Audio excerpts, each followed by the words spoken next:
Welcome to VCR, Vintage Cinema Rewind. We're bringing old movies to new viewers. I'm Blake. And I'm Jason.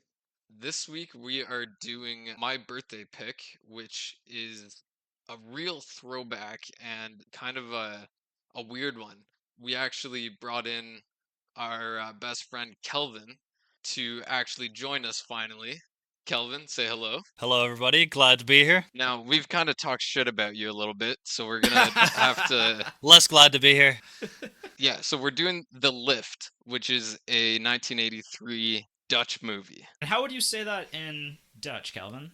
All right. It's been a while since I spoke Dutch, but I think it's de lift. Perfect. I can't confirm because I'm not Dutch and neither is Jason, but we'll take your word for it. Yeah, I don't even know what you just said. So many offensive things are going to be said in Dutch on this episode. So, I'm not going to be able to hit any of them. yeah. So Kelvin and I watched this. What grade do you think? Grade 5? 6? Yeah, we were young. Had you already seen it? Because I know you were already afraid of elevators, but I don't know if like me and you watching it was what caused it, or I think I had already watched a few scenes and then got too scared and stopped watching. And that's Right. how it kind of came up between you and I. I remember you saying like it's really scary, but there's boobs. Which is true. Which is true. That's like the perfect inflection point of like a horror movie is like grade 5. You're like, this is gonna scare me and keep me up for the next week, but boobs. That's the only reason we watched as 12-year-olds or whatever we were at the time, and I wasn't that scared. But Kelvin, I remember like he was like, "Can we take the stairs?" So, like we went to like the hockey, like a hockey game, and we took the stairs. I was worried about our weight. All right. That's fair. Yeah, no, this is a movie that definitely not for the claustrophobic or for people who do have a fear of elevators. Although maybe it is. Like sometimes you got to watch a movie that makes you terrified. It's like the Batman effect. You got to embrace it. It's that exposure therapy. Man, you just took my joke right out of my mouth. Sorry about that. And I butchered it too. No, that was great because the exposure therapy, because the boobs. Right. Yeah. That's nice. All right, Jason, do you want to get into a quick plot summary? Yeah, it is what it sounds like. It is the world's first elevator gone evil movie, 1983, and a mixed reaction review in the Dutch film community because it was departing from what's like a normal Dutch movie. We don't know why, but this elevator goes insane and starts killing people. Our main character, Felix, comes in. He's a repairman, and he's trying to get to the bottom of exactly, or the top of exactly why this lift is going insane and killing people. Yeah, what I love about this movie too is that not only is there the horror element, like kind of the ridiculous like premise of like this elevator is killing people, there's a lot of elements of comedy as well in this movie. Like there were points where I like genuinely laughed out loud, and part of it was because of the English dub, for sure. Like some of the dialogue is just like completely insane spoken in English and probably much better in Dutch, but but that's what we had available to us. Yeah. So yeah, this is actually like one of the first Dutch horror movies of all time, like one of the first ever made. I don't know, Kelvin, like do your parents watch a lot of Dutch movies? Yeah, they watch a lot of Dutch movies, a lot of crime kind of stuff, like CSI kind of Dutch version. But we're more just a TV show family. What I was gonna say about the comedy aspect, I don't think the Dutch could make a movie without a comedy aspect. For some reason, you guys are hilarious. Yeah, like my family especially, we're always joking around and always like just can't have too many serious conversations. We got to make a joke out of it to kind of cut the tension. Yeah. And you could like play it really straight, which this movie does well. Like they took the main concept very serious, but sprinkled in the comedy because they can't help it. Definitely, like I said, some of that unintentional comedy from the English dub that we listened to, and not being like a huge budget either on this movie. So characters and people you may know, there's really only 2 actors that I want to talk about, and characters that really we're following for most of the movie. So Felix Adelaar is our primary character, played by Hub Staple, and can I get a Dutch check on that? Yeah, I actually didn't know how to say this myself, so I looked it up for the viewers here. So this is how you pronounce the name. Cube. Is that cube? Cube. I'm 99% sure that's incorrect as well. But You don't know any cubes. No cubes in your life. cube. No. Lots of dicks and cocks, but no.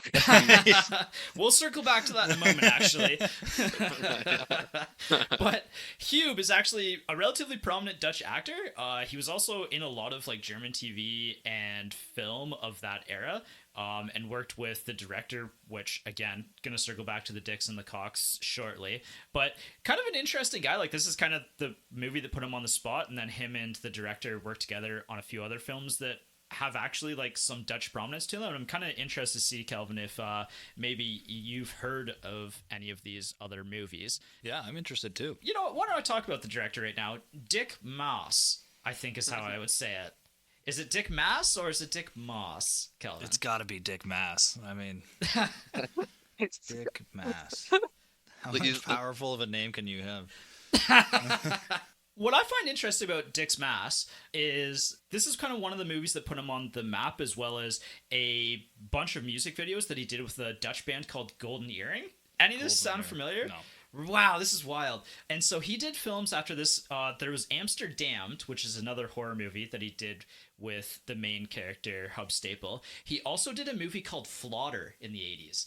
And Flodder became like a Dutch comedic film series, kind of like National Lampoons almost. I'm kind of wondering like if your parents might be aware of that, Kelvin, because it doesn't look like you are. No, my face is not lying. I have no idea what that movie is, but it would be so interesting to ask my parents, yeah. We brought the wrong Van Ryan. Sorry, guys. This happens a lot. Yeah. I find it interesting though, because like I said, he's kind of has these couple of movies that have become cult classics in the Dutch film cinema. He also has recently like done some other work, and I'm gonna actually talk about in the deep dive. He does a film that's very much in line with the lift that we're talking about now, but I'll save that for the spoiler full discussion. There's a cool career aspect to him, and I think he actually followed the same career path that a lot of American directors followed, and there is kind of definitely some American films, like definitely some inspiration from American films that are in this movie that I definitely caught. He is the pick any major director of the US that is like in the same genre kind of bending area. Like he's that of the Dutch community, because he before this everybody only did like super Dutch stuff, like they didn't get into genre films until this guy was like, I'm gonna make a horror / dark comedy. Yeah. Well, yeah. And I guess the Dutch movies also had like this really big political aspect to it and like social commentary in a lot of their films, which is kind of an interesting, like there is like elements of that in this, which we'll definitely talk about in the deep dive. But the only other actress that I wanted to mention was the reporter in the film, who's kind of becomes Felix's main accomplice. Her character's name is Miek de Beer, played by Willeke van Amelrooy, and I'm gonna need a Dutch check on that name too. Okay, I'll look it up. You finish your sentence. She didn't have as big of a career as Hub Staple did, and Hub Staple's like still acting in the 2020s even. Him and Dick Maas are kind of collaborating still to this day, which is kind of neat. I love when actors and directors do that. And I actually thought, like, I wouldn't say that all of the performance of this movie shined, but Hub Staples was one that I was like, both his voice acting and his actual performance were actually relatively strong in this one. Willeke van Amelrooy is you got it, Kelvin? she's still acting I got the too. Name here. Only first name, but Willeke. Willeke. That is one thing with the Dutch language, like you pronounce every syllable. Willeke, like I don't know if I'm explaining that right, but yeah. Yeah, it's not like mashing them together. Like if you're from Canada, you say Toronto, like Toronto. Like it all just kind of exactly, together, right? Exactly, where it's like enunciating very much in Dutch. I was watching Scott Pilgrim versus the World recently, and you could tell which actors were Canadian by the way that they said Toronto versus the other actors. It was kind of neat. So who's this movie for? I mean, it's a low-budget horror movie, right? With some comedic elements. There's kind of an undercurrent of a mystery kind of to it. And this is kind of my first reference to American director. Let me know if I'm off base, Jason. Does the score not remind you of John Carpenter? Oh, yeah. The fact that Dick Maas made all of it himself is pretty awesome. Yeah, exactly like John Carpenter. He's kind of got those synths. Like, Kelvin, have you ever seen like a Halloween movie? Like, literally called Halloween? Yeah, so that's John Carpenter. Very kind of synth heavy. He's also the director who also like scored his own movies. So he kind of had like in his head, like, oh, this is what it's going to sound like in this particular Right. moment. Okay. And Jason and I are both really big fans of the synth in movies because it's kind of got that like weird, eerie element of like, this doesn't sound quite right. Yeah, and it's so 80s because the synth like just was getting popular, I guess, and or it was Yeah. created then because it's Yeah, kind of by like John computer. Carpenter, basically, right? Yeah, the fact that he did it himself was is pretty cool because he had such a low budget and he's like in Holland, like they're not doing the same things or like at the same times as America usually. Yeah. Yeah. It's funny that you guys bring that up because the audio for me, as someone who's not a big movie buff, the audio stood out a lot for me. It was like, whoa, that really feels like the 80s. Like it just felt. It felt a little low budget, but in all the right ways, if that makes sense. Like it was done very well, but clearly on a small budget. Yeah, absolutely. And like for me, I'm a big fan of horror movies and I love a good like low budget horror movies. So as long as like certain elements kind of work in the like the low budget nature that it's being filmed in, it usually gets a pass for me. Like I'm usually down for a low budget horror movie. And for me, like it had a solid score. Like there's some really strong elements of suspense. Like I kind of was always like, oh, like how's the elevator gonna do it this time, kind of thing, right? Yeah. At the end of the day, like I actually think this gets kind of a pass, and not all of the elements of it maybe hold up to a modern watch, but like I still had a lot of fun watching it. Yeah, it's very cult classic. Like it fits right in with so many of the other movies that we kind of lean towards because finding those like little gems is so fun. I was very surprised that it was this good remembering back when we were 12. Yeah, some movies just like they get in the back of your head and you kind of forget about them, and then they like somehow like I don't know how you thought about this, Jason, but like I'm really glad you did kind of circle back to it, and we got to add Kelvin to our discussion. Yeah, yeah. Kelvin, what did you think? I personally really liked it, but it's still an old movie. And I know, well, whatever. I'm not allowed to say this, and I don't appreciate old movies enough, and da da da. But for an old movie, I was impressed. I was actually kind of like into it and watching it, and sometimes it was just fun to laugh at how low budget it was, you know. But I appreciate it. It wasn't like screw this movie. It was more like I actually enjoy watching this, and I enjoy watching how they kind of made everything seem like it was in a big hotel and it was this big deal, but it wasn't. Like it was just so. Yeah, it was probably filmed in 6 rooms and a little bit outside. Like it was very neat that way. Yeah, for sure. That's really cool that that's kind of what you appreciated from it, because I think there are plenty of other like movies in this kind of niche zone that you would really appreciate. Like for example, like a lot of the John Carpenter stuff, like The Thing. I don't think you've ever seen The Thing, have you? No, you've recommended it many times, but I never actually watched it. Like the pacing of that movie is like literal perfection.